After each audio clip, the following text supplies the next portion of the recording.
What's up, everyone? Welcome back to the channel. Today, we're diving deep into one of the most electrifying, polarizing, and statistically mind-blowing phenomena in modern NBA history, Russell Westbrook's triple-double seasons. Was he a revolutionary force who redefined the point guard position, or a stat-padding machine whose numbers didn't translate to winning? Let's break it down. Let's rewind to the 2016 to 2017 season. Kevin Durant had just left Oklahoma City for the Golden State Warriors. The narrative was set: Westbrook was abandoned, left to lead a depleted Thunder team on his own. What happened next was nothing short of legendary. Russ went on an absolute tear, a one-man wrecking crew on a mission. Night after night, he played with a ferocity we hadn't seen since the days of Jordan or Kobe. He was a blur of motion, grabbing rebounds, pushing the pace, and either finishing at the rim with explosive power or finding teammates for assists. That season, he did the unthinkable. He averaged a triple-double, 31.6 points, 10.7 rebounds, and 10.4 assists. He broke Oscar Robertson's 55-year-old record for the most triple-doubles in a single season, notching 42. It was a statistical marvel. The league, the media, and the fans were captivated. Every game was an event, a countdown to another historic performance. He single-handedly dragged that Thunder team to the playoffs and was rightfully crowned the league's most valuable player. He was the people's MVP. No one questioned it. He gave the city of OKC hope and a reason to cheer when they needed it most. But then, something shifted. Russ did it again the next season.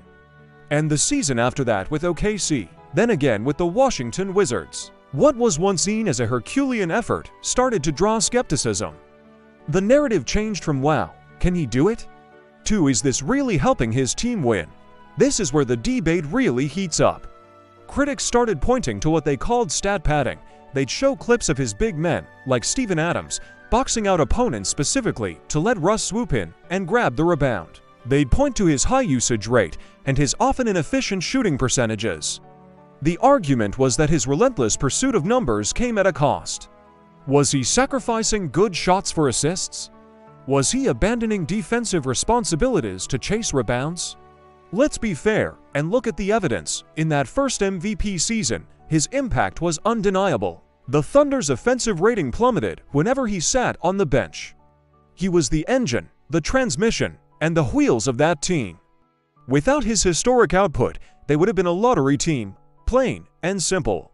His performance was born out of necessity. He had to do everything for them to even have a chance. However, as better teammates like Paul George and Carmelo Anthony arrived in OKC, the context changed.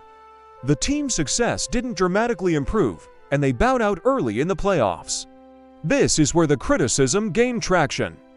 The argument became that Westbrook's style of play, a style that produced these incredible triple-doubles, might not be conducive to winning at the highest level. It's a ball-dominant style that can sometimes freeze out other stars. When he later teamed up with James Harden in Houston, Bradley Beal in Washington, and LeBron James in Los Angeles, the results were mixed, and the playoff success remained elusive. With the Lakers, the criticism reached its peak.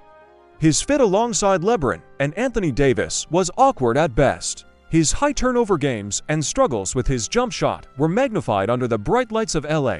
The Westbrook nickname became a cruel, mainstream taunt. The same relentless energy that made him an MVP was now seen as chaotic and uncontrolled. The triple-doubles continued, but they felt hollow. They weren't leading to wins, and for a championship contending team, that's all that matters. So, what's the price of a triple-double? For Westbrook, it seems the price was a shift in his own legacy. He became a victim of his own incredible standard. When you average a triple-double, it becomes the expectation. Anything less is a disappointment. And when those stats don't lead to championships, they get labeled as empty. But here's my take: we can't let the later stages of his career erase the sheer brilliance of what he accomplished. Breaking a 55-year-old record isn't just difficult, it's borderline impossible. It requires a unique combination of skill, athleticism, and an absolutely relentless motor. For a 6 feet 3 inches guard to consistently grab 10+ rebounds a game, competing against guys half a foot taller, is a testament to his heart and hustle. Maybe the problem isn't Westbrook, maybe it's our obsession with a one-size-fits-all definition of value. We've become so focused on championship rings as the only measure of greatness that we sometimes fail to appreciate unique historical achievements. Russell Westbrook gave us one of the most memorable and exciting individual seasons in NBA history. He played with a passion and loyalty that you rarely see anymore. In the end, the price of the triple-double is a complicated legacy. He's seen as both a statistical titan and a flawed teammate, but let's not forget the context. That 2017 MVP season was a perfect storm of narrative, necessity, and sheer individual will. He was exactly what the city of Oklahoma City and the league needed at that moment, a superhero. And while his later years have been challenging, it doesn't diminish the fact that for a period of time, Russell Westbrook did something we all thought we'd never see again. He made history, and no amount of criticism can take that away. What do you guys think? Was Russ's pursuit of triple-doubles a brilliant feat or a detriment to his teams? Let me know your thoughts down in the comments. I'm really curious to hear your take on this. Thanks so much for watching. If you enjoyed this video, give it a thumbs up and make sure you resubscribe so you don't miss our next deep dive. Catch you in the next one.